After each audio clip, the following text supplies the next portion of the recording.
Hello, everyone. Welcome to day 29 of our power reading the Bible. Today we read from Chronicles 6, First Chronicles 6 to First Chronicles 17. Remember, we had established yesterday that the book of Chronicles isn't just mere repetition, as most people think, like it's repeating things that have happened before. It is actually, especially from the books of Samuel and Kings, but it kind of brings a new and almost priestly perspective, not almost, a priestly perspective or priestly precision to what is happening there. Something I noticed as I continue to read the book of Chronicles is that I started to notice that it gave more context to a lot of things that I had read previously. And now you'll see it as you continue to read, that I find that Kings, the book of First, Second Kings, First, Second Samuel, were not as elaborate in the explanation and giving context to some of the things that had happened in those books than was given in Chronicles. So I saw that Chronicles explained more, gave more stories to kind of what had happened. So it's basically God trying to say to the people the Israelites who had returned from exile in Babylon, and it was, telling them, rebuilding their memory, rebuilding their identity. So it was basically like God saying, you know what? Let's start again. Let's go over the records. Let me tell you where I'm bringing in people from. Let me tell you what has happened in the past. Let's do this again. That's basically what the book of Chronicles was about for me. Excuse me. So from the genealogy, we see that God keeps records. As in, one thing you should understand when you start, especially as you read genealogy, it's not just about them wanting to bore you with a lot of names and so on that begat someone and begat someone and begat someone. It's the fact that God keeps records. Your family lineage and your family history is important to God, and it is recorded. So God keeps records. So from the tribe of Levi to the to the lineage of David, we see endless names that it just looks like a list of endless ancestries. But really, it is a declaration of God that He remembers and knows everyone, every family in every generation. And I love that. Now, something that caught my attention as I was reading this chapter today was the death of Saul. If you recall, in First Samuel, First Samuel 31:4, and then Second Samuel 1:10, where it narrates the death of Saul, we will see that there were conflicting narratives because someone who was reading it, so it was like they could not decide how exactly Saul died. One of them, which was First Samuel 31:4, said that Saul fell on a sword. Then in Second Samuel 1:10, an Amalekite who went, remember that guy who went to David, telling David that he had killed Saul, expecting that he would be given a reward because he thought that David hated Saul so much and David would reward him for saying he had killed Saul. That guy claimed that Saul had begged him to strike him and that he did not.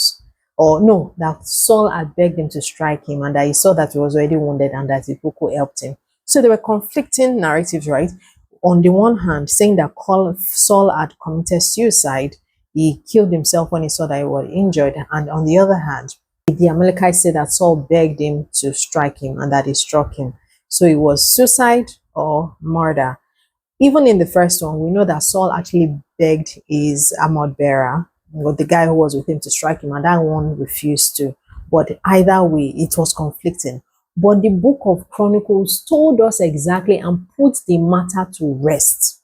It clarified in the First Chronicles 10:13-14. It now explains that Saul died because of his unfaithfulness to the Lord. So yes, he might have fallen on his own sword, but it wasn't really about the sword that he fell on or did not fall on. Saul died because of his unfaithfulness, because he did not inquire of the Lord. Therefore, the Lord put him to death and turned the kingdom over to David. That was First Chronicles 10:13-14. So it wasn't about the sword, it was about disobedience. So he put the matter to rest. And I love that he gave it more context, explained and all that. And getting to the another interesting thing I caught. Remember the story about the Ark of Covenant that had happened previously, right? So remember that God had given the people of Israel the rules about how to carry the Ark of Covenant. How in the bringing of the Ark of Covenant by David back into Jerusalem, right? So David is excited. Let's go bring the Ark of the Lord back into this place. And David thought it would be a good idea to put it on a cart, right? We all know the story. They are bringing it on a cart. It stumbles, and Uzzah tries to touch, not tries to touch, it tries to steady it by holding it, and God struck him dead. I remember how when I was reading that particular story, I remember thinking to myself that this seems, God striking Uzzah dead seems much more than him just touching it. It almost seems like God had already been upset before the cart even stumbled. And I was right. So in the retelling of this incident that happened when they were bringing in the cart, it says that Uzzah touched it, God struck him dead, and then David was angry.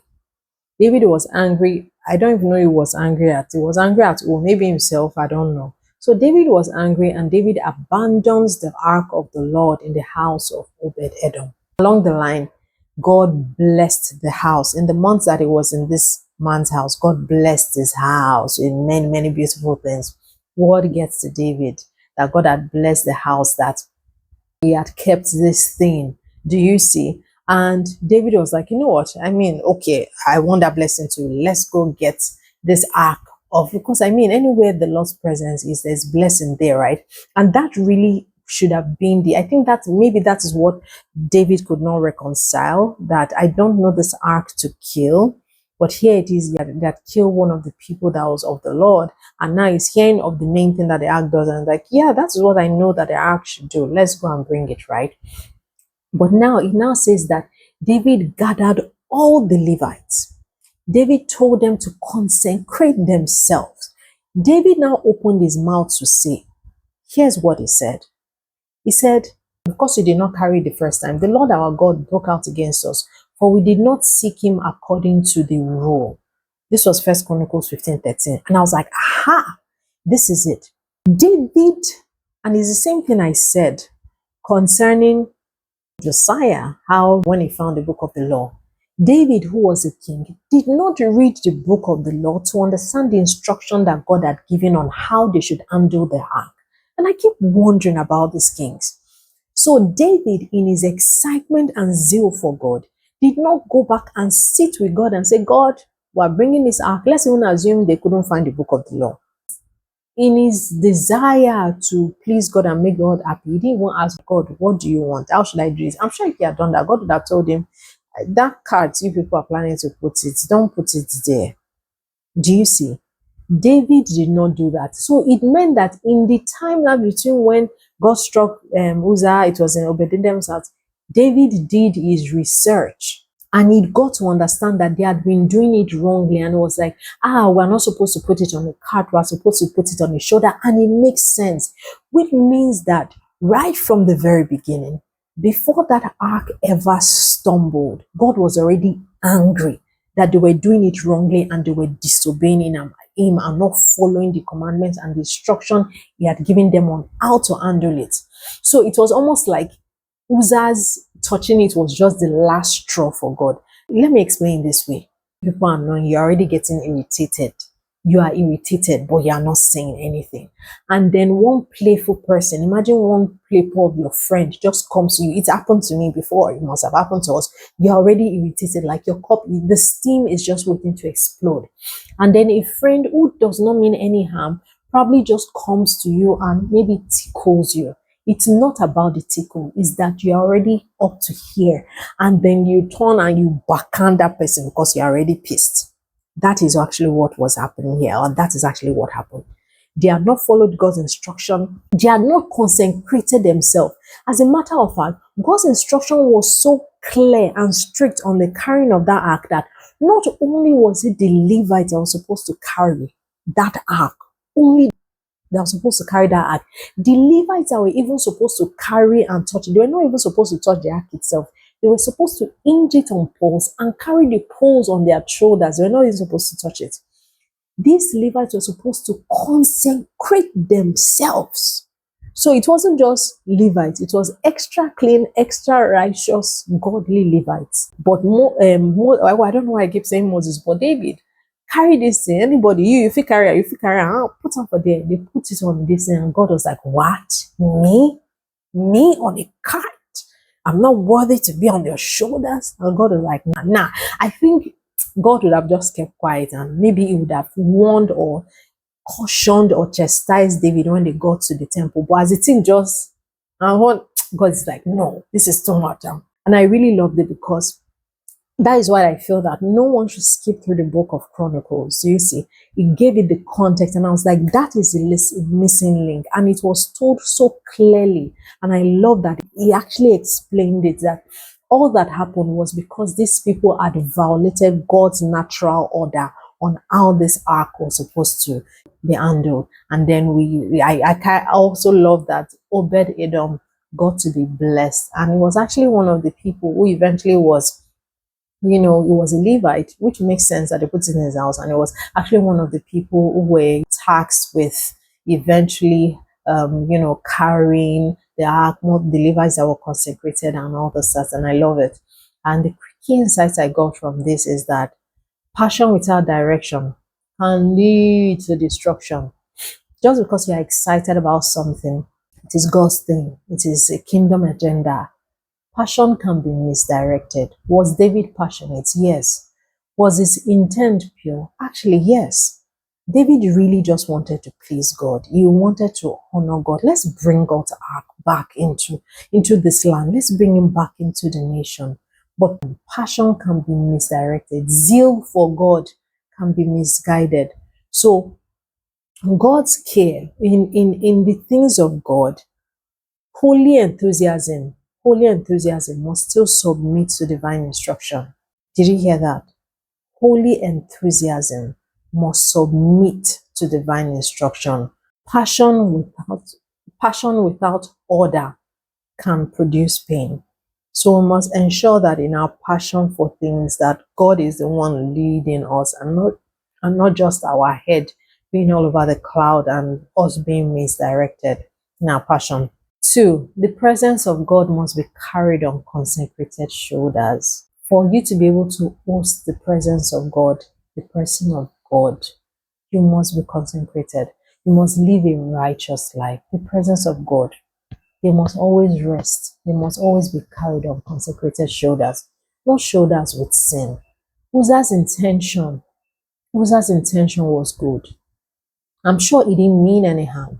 I'm sure he really didn't want, the ark of our God should stumble and fall on the floor. Let me help it. But he didn't consecrate himself. He did not. Do you see? So the presence of God must never be, you must never get to that place where you feel that God can tolerate any form of sin or unrighteousness. He is a holy God. So we are mobile temples. We are literally mobile carriers of God's presence. And must always, to be able to consistently host His presence, we must live consecrated lives. And the last is divine order precedes divine favor. I'll take that again. Divine order precedes divine favor. So for us to have divine favor, we must first of all have hinged that. We must understand that divine order is always hinged on divine favor is always hinged on divine order. Obed Edom's house prospered. Do you see? Because God's order was followed there. David's house, or what David was doing initially, was cursed because he wasn't following the divine order. And the book of Chronicles just reminds us that obedience unlocks favor. When we do things the way God has ordained for it to be done, as He has instructed for it to be done, the possibilities and the door for favor and blessings actually breaks forth in our lives. And that is all our insights for day 29. See you in day 30.